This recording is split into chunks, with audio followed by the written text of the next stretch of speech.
أعوذ بالله من الشيطان الرجيم. بسم الله الرحمن الرحيم. ويسألونك عن ذي القرنين قل سأتلو عليكم منه ذكرا.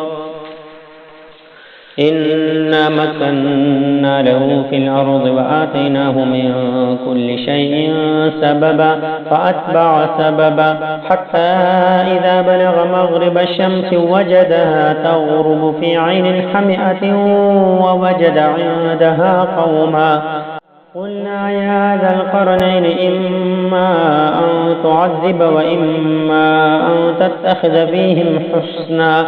قال أما من ظلم فسوف نعذبه ثم يرد إلى ربه فيعذبه عذابا نكرا وأما من آمن وعمل صالحا فله جزاء الحسنى وسنقول له من أمرنا يسرا. ثم أتبع سببا حتى إذا بلغ مطلع الشمس وجدها تطلع على قوم لم نجعل لهم من دونها سترا.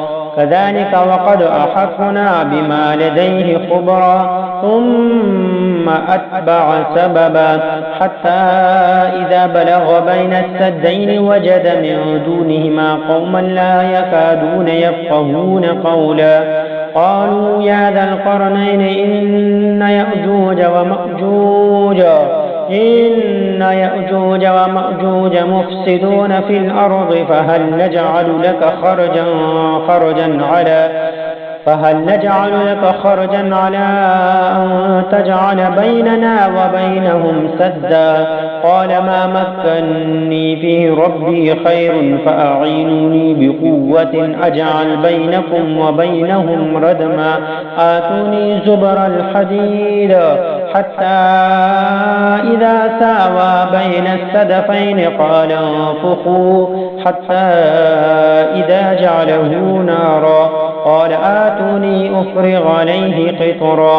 وما استطاعوا أن يظهروا وما استطاعوا له نقبا.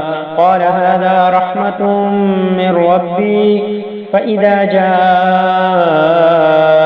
وعد ربي جعله دكا وكان وعد ربي حقا. تركنا بعضهم يومئذ يموج في بعض ونفخ في الصور فجمعناهم جمعا وعرضنا جهنم يومئذ للكافرين عرضا. الذين كانت أعينهم في غطاء عن ذكري وكانوا لا يستطيعون سمعا. أفحسب الذين كفروا أن يتخذوا عبادي من دوني أولياء